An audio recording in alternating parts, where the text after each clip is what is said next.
Hello everyone. आज हम oxy acids of halogen या ऑक्सो एसिड्स ऑफ हेलोजन इस छोटे से टॉपिक की यात्रा पर चलेंगे। सबसे पहले देखिए, इसमें क्वेश्चन दो टाइप से पूछा जाता है। एक तो हाइपोहेलस एसिड या हाइपोहेलिक एसिड यानी हेलोजन के ऑक्सो एसिड, उनका एसिडिक नेचर पूछा जाता है, या फिर ऑक्सीडाइजिंग नेचर से रिलेटेड क्वेश्चन होता है या स्ट्रक्चर से रिलेटेड होता है। तो वो तीनों जो पॉइंट है इस टॉपिक में कवर हो। सबसे पहले देखते हैं हाइपोहेलस एसिड। हाइपोहेलस एसिड में क्लोरीन बनाता है HOCl, ब्रोमीन बनाता है HOBr, आयोडीन बनाता है HOI। अब आप बोलेंगे यार फ्लोरीन तो दिख ही नहीं रहा है, तो फ्लोरीन भी बनाता है, HOF बनाता है। सबसे बड़ी बात है, इन सारे हाइपोहेलस एसिड में halogen item positive oxidation state show करता है। अब आप सबको पता है फ्लोरीन क्या है, मोस्ट इलेक्ट्रोनेगेटिव एलिमेंट है, तो वो तो कभी भी पॉजिटिव ऑक्सीडेशन स्टेट शो ही नहीं करता है। तो क्या HOF बनता है या नहीं बनता है, कोई बता सकता है? तो HOF बनता है उसमें, लेकिन फ्लोरीन -1 ऑक्सीडेशन स्टेट में प्रेजेंट होता है, इतना याद रखिए, ठीक है। तो सबसे पहले हाइपोहेलस एसिड की हम कंपेयर कर रहे हैं एसिडिक स्ट्रेंथ। यहां पर हेलोजन आइटम डिफरेंट है लेकिन ऑक्सीडेशन नंबर सेम, सारे हेलोजन +1 ऑक्सीडेशन स्टेट में प्रेजेंट है। तो मोस्ट एसिडिक कौन होगा? HOCl, उसके बाद उससे कम HOBr, उससे कम HOI। यहां पर कॉन्सेप्ट क्या लग रहा है, जैसे जैसे सेंट्रल आइटम की इलेक्ट्रोनेगेटिविटी डिक्रीज होगी, एसिडिक नेचर भी डिक्रीज होगा। तो मोस्ट इलेक्ट्रोनेगेटिव कौन है? क्लोरीन है। तो HOCl क्या है? मोस्ट एसिडिक है। लीस्ट एसिडिक HOI है। नाम क्या है इनके? हाइपोक्लोरस एसिड, हाइपोब्रोमस एसिड, ये हाइपोआयोडस एसिड। तो एसिडिक स्ट्रेंथ का ऑर्डर समझ में आ गया। एसिडिक स्ट्रेंथ डिक्रीज होगी जैसे जैसे सेंट्रल एटम की हेलोजन की इलेक्ट्रोनेगेटिविटी डिक्रीज होगी। क्लियर है? अब देखिए ऑक्सीडाइजिंग नेचर। तो ऑक्सीडाइजिंग नेचर का ऑर्डर भी वही है जो एसिडिक नेचर का ऑर्डर है। ऐसे पहले याद कीजिए, जो एसिडिक नेचर का ऑर्डर है वो तो आपको समझ में आ गया। तो सेम ऑर्डर किसका है? ऑक्सीडाइजिंग नेचर का है। अब इसको समझाने के लिए दो कॉन्सेप्ट हैं। एक तो ये याद रखिए कि जैसे जैसे हेलोजन एटम का साइज इंक्रीज होगा, हेलोजन एटम का साइज इंक्रीज होगा तो ऑक्सीजन हेलोजन बॉन्ड की थर्मल स्टेबिलिटी भी इंक्रीज होती है। तो हेलोजन एटम का साइज इंक्रीज होने के साथ ऑक्सीजन हेलोजन बॉन्ड की थर्मल स्टेबिलिटी इंक्रीज होती है, उसके कारण जो ऑक्सीडाइजिंग नेचर है वो डिक्रीज होता है। तो इसलिए ऑर्डर सेम है जो एसिडिक नेचर का ऑर्डर। दूसरा कॉन्सेप्ट देखिए, ये रिडक्शन रिएक्शन को आप देखिए, OCl negative H positive ions के प्रेजेंस में इलेक्ट्रॉन गेन करेगा। गेन ऑफ इलेक्ट्रॉन को हम बोलेंगे रिडक्शन, और जो स्पीशीज इलेक्ट्रॉन गेन करती है उसको क्या बोला जाता है? Oxidising agent. तो ये रिडक्शन रिएक्शन हो रही है, इसका ये रिडक्शन रिएक्शन है, तो जो पोटेंशियल है वो कौन सा पोटेंशियल है? रिडक्शन पोटेंशियल है। अब इन तीनों रिएक्शन को देखिए, OCl नेगेटिव की रिएक्शन, OBr नेगेटिव की और OI नेगेटिव की। OCl नेगेटिव का रिडक्शन पोटेंशियल है +1.61 वोल्ट, OBr नेगेटिव का रिडक्शन पोटेंशियल है +1.60 वोल्ट। इससे ये कम है, भले 0.01 कम है लेकिन कम है। और OI नेगेटिव का सबसे कम है। तो जिसका रिडक्शन पोटेंशियल ज्यादा, उसकी रिड्यूस होने की टेंडेंसी ज्यादा होगी। रिड्यूस होने की टेंडेंसी ज्यादा होगी मतलब वो स्ट्रॉन्ग ऑक्सीडाइजिंग एजेंट होगा। समझ में आ गया? दोनों कॉन्सेप्ट से आप इसको याद रख सकते हैं। पहला क्या बताया हमने, जैसे जैसे हेलोजन एटम का साइज इंक्रीज होगा, ऑक्सीजन हेलोजन बॉन्ड की थर्मल स्टेबिलिटी इंक्रीज होगी, तो ऑक्सीडाइजिंग नेचर डिक्रीज होगा। और दूसरा, जिसका रिडक्शन पोटेंशियल ज्यादा वो स्ट्रॉन्ग ऑक्सीडाइजिंग एजेंट। तो सबसे ज्यादा रिडक्शन पोटेंशियल किसका है? OCl नेगेटिव का। तो इन तीनों में वो स्ट्रॉन्गेस्ट है, उससे कम OBr नेगेटिव का, उस सबसे कम OI नेगेटिव का है। समझ में आ गया? अब दूसरा पॉइंट देखिए, पर हेलिक एसिड। पर हेलिक एसिड में सबसे पहले हम कंपेयर कर रहे हैं एसिडिक स्ट्रेंथ को। अब यहां पर हेलोजन आइटम तो डिफरेंट है, लेकिन वो सेम ऑक्सीडेशन स्टेट में प्रेजेंट है। कौन सी ऑक्सीडेशन स्टेट है? पर हेलिक एसिड मतलब हेलोजन मैक्सिमम ऑक्सीडेशन स्टेट +7 में प्रेजेंट है। तो ये है पर क्लोरिक एसिड, इसको आप बोलेंगे पर ब्रोमिक एसिड, इसको बोलेंगे पर आयोडिक एसिड। कॉन्सेप्ट सेम है। जैसे जैसे सेंट्रल एटम की इलेक्ट्रोनेगेटिविटी डिक्रीज होगी, मोस्ट इलेक्ट्रोनेगेटिव क्लोरीन है, उससे कम ब्रोमीन है, सबसे कम इलेक्ट्रोनेगेटिव आयोडीन। तो सेंट्रल एटम की इलेक्ट्रोनेगेटिविटी डिक्रीज होगी, एसिडिक नेचर भी डिक्रीज होगा। तो मोस्ट एसिडिक कौन है? पर क्लोरिक एसिड। उसके बाद नंबर आएगा पर ब्रोमिक एसिड, सबसे कम पर आयोडिक एसिड। समझ में आ गया? तो इन दोनों में देखिए कॉन्सेप्ट सेम है। जब भी ऑक्सीडेशन नंबर सेम हो तो जिसकी इलेक्ट्रोनेगेटिविटी ज्यादा होगी वो ज्यादा एसिडिक होगा। याद हो गया? बिल्कुल इजी है। अब देखिए इसका ऑक्सीडाइजिंग नेचर। अब ऑक्सीडाइजिंग नेचर यहां पर सेम था, लेकिन यहां पर सेम नहीं है। देखिए सबसे स्ट्रॉन्ग ऑक्सीडाइजिंग एजेंट कौन है? HbRO4 पर ब्रोमिक एसिड। उससे वीक कौन है? पर आयोडिक एसिड। उस वीकेस्ट है पर क्लोरिक एसिड। यहां पर हम कॉन्सेप्ट फिर से लगा रहे हैं रिडक्शन पोटेंशियल। देखिए BrO4 negative H positive ions के प्रेजेंस में इलेक्ट्रॉन गेन करेगा, गेन ऑफ इलेक्ट्रॉन मतलब रिडक्शन होगा। बन रहा है BrO3 negative water, E not value क्या है? 1.74 वोल्ट। तो BrO4 नेगेटिव, इसके लिए पर ब्रोमेट आयन के लिए E नॉट वैल्यू है 1.74 वोल्ट। इसी टाइप से पर आयोडेट आयन के लिए E नॉट वैल्यू क्या है? 1.65 वोल्ट। और पर क्लोरेट आयन के लिए E नॉट वैल्यू सबसे कम है।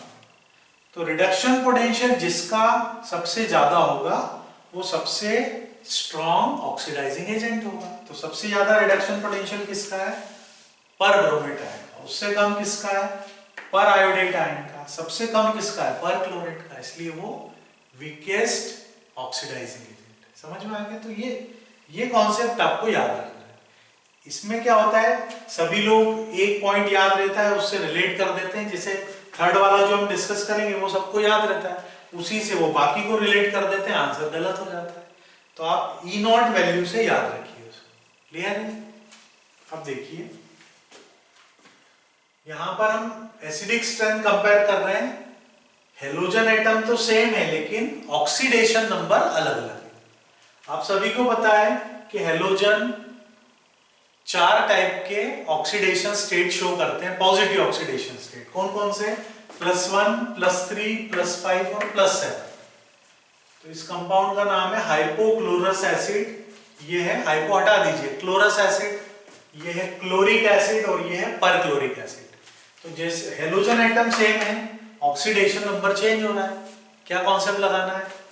सेम हेलोजन है लेकिन डिफरेंट ऑक्सीडेशन नंबर है। तो जैसे जैसे ऑक्सीडेशन नंबर इंक्रीज होगा एसिडिक नेचर भी इंक्रीज होगा। तो परक्लोरिक एसिड यहां पर मोस्ट एसिडिक है, उससे कम एसिडिक +5 वाला है, उससे कम +3। वीकेस्ट है हाइपोक्लोरस एसिड। समझ में आ गया? बिल्कुल इजी है ये। तो जैसे जैसे ऑक्सीडेशन नंबर इंक्रीज होगा एसिडिक नेचर इंक्रीज होगा। अब ऑक्सीडाइजिंग पावर का ऑर्डर क्या होगा? तो यहां पर ऑक्सीडाइजिंग पावर का ऑर्डर जस्ट रिवर्स है। देखिए परक्लोरिक एसिड स्ट्रॉन्गेस्ट एसिड था, वो वीकेस्ट ऑक्सीडाइजिंग एजेंट है। ठीक है? स्ट्रॉन्गेस्ट ऑक्सीडाइजिंग एजेंट कौन है? ये हाइपोक्लोरस एसिड HCl। तो ऑर्डर जो है वो रिवर्स क्यों है? तो आप देखिए इन सब में से हम एक एक प्रोटॉन, एक H पॉजिटिव आयन हटा देते हैं। तो ये कन्वर्ट हो जाएगा परक्लोरेट आयन में, ये कन्वर्ट हो जाएगा क्लोरेट आयन में, ये कन्वर्ट होगा क्लोरस आयन में, और ये कन्वर्ट हो जाएगा हाइपोक्लोरस आयन में। अब आप देखिए चारों आयन की जो स्टेबिलिटी है उस पे ऑक्सीडाइजिंग पावर डिपेंड करती है। सबसे ज्यादा स्टेबल कौन सा आयन है? तो यहां देखिए स्ट्रक्चर से आपको जल्दी समझ में आएगा। ये परक्लोरेट आयन है, ClO4 नेगेटिव। ये जो नेगेटिव चार्ज है ये भी इस ऑक्सीजन पर है, यहाँ भी आ सकता है, यहाँ भी आ सकता है, यहाँ भी आ सकता है, ये आपको पता है। सराउंडिंग एटम 4 है तो नेगेटिव चार्ज 4 ऑक्सीजन एटम के साथ डीलोकलाइज हो सकता है, इसलिए ये मोस्ट स्टेबल है ClO4 नेगेटिव आयन। यहाँ पर देखिए एक ऑक्सीजन कम हो गया, 3 सराउंडिंग एटम है, 3 ऑक्सीजन है, तो नेगेटिव चार्ज 3 ऑक्सीजन के साथ डीलोकलाइज होगा। भाई जितने ऑक्सीजन है उतने ही रेजोनेटिंग स्ट्रक्चर्स बनेंगे, यहाँ पे 4 रेजोनेटिंग स्ट्रक्चर्स बनेंगे, यहाँ पे 3 बनेंगे। यहाँ नेगेटिव चार्ज 2 ही ऑक्सीजन है तो 2 के साथ डिस्पर्स होगा, डीलोकलाइज होगा। यहाँ पर एक ही ऑक्सीजन है, तो आप देखिए मोस्ट स्टेबल स्ट्रक्चर कौन सा है, ClO4 नेगेटिव, क्योंकि नेगेटिव चार्ज 4 ऑक्सीजन के साथ डिस्पर्स होगा, डीलोकलाइज होगा। यहाँ पर 3 ऑक्सीजन के साथ डीलोकलाइज होगा, यहाँ 2 के साथ होगा, यहाँ तो एक ही, उसका डीलोकलाइजेशन हो ही नहीं पाएगा। तो ये क्या हो जाएगा, सबसे स्टेबल स्ट्रक्चर है, इसलिए ये weakest HClO4 weakest oxidising agent, strongest oxidising agent HCl। तो यहाँ जो एसिडिक नेचर का ऑर्डर है उसका जस्ट रिवर्स ऑर्डर है ऑक्सीडाइजिंग पावर का, या ऑक्सीडाइजिंग नेचर का, या ऑक्सीडाइजिंग एजेंट का, या ऑक्सीडेंट का, कुछ भी बोले सब एक ही। अब स्ट्रक्चर देखिए, तो इन सभी स्ट्रक्चर में हम क्लोरीन को लेकर बात कर रहे हैं। सेंट्रल एटम क्या है, हेलोजन है, क्लोरीन है। तो क्लोरीन के पास आप सभी को पता है 7 वैलेंस इलेक्ट्रॉन होते हैं, एक इलेक्ट्रॉन के साथ ये ऑक्सीजन के साथ सिंगल बॉन्ड बना रहा है, बचे 3 लोन पेयर। तो क्लोरीन के आसपास टोटल इलेक्ट्रॉन पेयर कितने, 4 है, 3 लोन पेयर है, 1 बॉन्ड पेयर है, हाइब्रिडाइजेशन sp3। हाइपोक्लोरस एसिड में क्लोरीन sp3 हाइब्रिड है। अब यदि क्लोरीन के रिस्पेक्ट में हम ज्योमेट्री या शेप की बात करेंगे तो शेप क्या होगा, लीनियर होगा, क्योंकि एक ही तो बॉन्ड है। लेकिन HOCl का यदि आपसे शेप पूछा जाए तो ऑक्सीजन सेंट्रल एटम है। अब ऑक्सीजन सेंट्रल एटम है और ऑक्सीजन भी sp3 हाइब्रिड है, लेकिन ज्योमेट्री इसकी क्या है, बेंट, ऑक्सीजन के कारण देखें तो बेंट। लेकिन अब क्लोरीन को लेकर हम स्ट्रक्चर डिस्कस कर रहे हैं, तो क्लोरीन के कारण शेप क्या है, लीनियर, क्योंकि एक ही बॉन्ड है क्लोरीन के आसपास। समझ में आया। तो ये चारों जो ऑक्सो एसिड है, चारों में sp3 हाइब्रिडाइजेशन है। देखिए चारों में sp3 हाइब्रिडाइजेशन है ना। यहाँ पर 3 लोन पेयर है, 1 बॉन्ड पेयर है। क्लोरस एसिड में देखेंगे तो 2 लोन पेयर है और बाकी 2 बॉन्ड पेयर है। क्लोरिक एसिड में देखेंगे तो 1 लोन पेयर है, 3 बॉन्ड पेयर है, और पर क्लोरिक एसिड में सेंट्रल एटम के पास सारे बॉन्ड पेयर है, तो सब में हाइब्रिडाइजेशन sp3। लेकिन यहाँ क्लोरीन के रिस्पेक्ट में स्ट्रक्चर लीनियर है, लेकिन ऑक्सीजन को सेंट्रल एटम उसको देख के बोले तो बेंट हो जाएगा। यहाँ पर स्ट्रक्चर क्या है, बेंट है, हाइब्रिडाइजेशन sp3 है। यहाँ पर पिरामिडल स्ट्रक्चर है, एक ही लोन पेयर है, यहाँ एक भी लोन पेयर नहीं है, टेट्राहेड्रल है। समझ में आ रहा है कि एक बार फिर से रिवाइज करते हैं शॉर्ट में। सबसे पहले हाइपोहेलस एसिड, एसिडिक स्ट्रेंथ किस पे डिपेंड कर रही है, electronegativity of central atom. Central atom की इलेक्ट्रोनेगेटिविटी बढ़ेगी, एसिडिक नेचर बढ़ेगा। क्लियर है।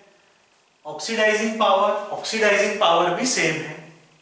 जैसे जैसे सेंट्रल एटम की इलेक्ट्रोनेगेटिविटी बढ़ेगी, ऑक्सीडेशन नंबर तो सेम है, सेंट्रल एटम की इलेक्ट्रोनेगेटिविटी बढ़ेगी, ऑक्सीडाइजिंग पावर बढ़ेगी। यहाँ पे 2 रीजन हमने बताए। एक तो हेलोजन एटम का साइज इंक्रीज होने के साथ ऑक्सीजन हेलोजन बॉन्ड की थर्मल स्टेबिलिटी इंक्रीज होती है, तो ऑक्सीडाइजिंग पावर क्या हो जाती है, डिक्रीज हो जाती है। और दूसरा, इससे आप इजीली याद रख सकते हैं, रिडक्शन पोटेंशियल से। जिसका रिडक्शन पोटेंशियल ज्यादा होगा उसकी रिड्यूस होने की टेंडेंसी ज्यादा होगी, वो स्ट्रॉन्ग क्या होगा, ऑक्सीडाइजिंग एजेंट। तो सबसे स्ट्रॉन्ग, सबसे ज्यादा रिडक्शन पोटेंशियल OCl नेगेटिव का है, उससे कम OBr नेगेटिव का, उससे कम OI नेगेटिव। इसलिए स्ट्रॉन्गेस्ट ऑक्सीडाइजिंग एजेंट कौन है, OCl नेगेटिव या HOCl। क्लियर है। दूसरा देखिए, पर हेलिक एसिड, पहले एसिडिक स्ट्रेंथ, हेलोजन एटम तो डिफरेंट है लेकिन ऑक्सीडेशन स्टेट सेम है। तो यहां पर भी वही कॉन्सेप्ट है जो वहां था। जैसे जैसे सेंट्रल एटम का इलेक्ट्रोनेगेटिविटी बढ़ेगी, जो एसिडिक नेचर है वो इंक्रीज होगा। तो सेंट्रल एटम की इलेक्ट्रोनेगेटिविटी इंक्रीज होगी, एसिडिक स्ट्रेंथ इंक्रीज हो। फिर ऑक्सीडाइजिंग पावर, यहां पर बिल्कुल अलग ऑर्डर है, एंटायरली डिफरेंट। वहां सेम था लेकिन यहां डिफरेंट है। यहां HbRO4 पर bromic acid strongest oxidising agent है, उससे वीक पर आयोडिक है, सबसे वीक पर क्लोरिक है। उसका रीजन हमने क्या बताया आपको, रिडक्शन पोटेंशियल सबसे ज्यादा किसका है, पर ब्रोमेट आयन का है 1.74 वोल्ट, उससे कम पर आयोडेट आयन का है 1.65, सबसे कम पर क्लोरेट आयन का है 1.19, इसलिए वो वीकेस्ट ऑक्सीडाइजिंग एजेंट है। उसके बाद थर्ड केस में यहां पर हेलोजन एटम तो सेम है ऑक्सो एसिड में, लेकिन ऑक्सीडेशन नंबर चेंज हो रहा है। तो ऑक्सीडेशन नंबर इंक्रीज होने के साथ एसिडिक नेचर भी इंक्रीज होगी, ठीक है। और ऑक्सीडाइजिंग पावर इसकी अपोजिट होगी, बाकी में अपोजिट नहीं, पहले में सेम थी, दूसरे में ऑर्डर बिल्कुल अलग है, इसमें जस्ट अपोजिट है, ठीक है। इसका रीजन हमने क्या बताया, जो एनायन बन रहा है उसकी स्टेबिलिटी से। इनमें एनायन सबसे ज्यादा किसका स्टेबल है, HClO4 का, इसलिए वो सबसे वीकेस्ट ऑक्सीडाइजिंग एजेंट है। और स्ट्रक्चर में ऑक्सो एसिड में सभी में हाइब्रिडाइजेशन क्या होगा, sp3, लेकिन शेप सभी का अलग अलग है।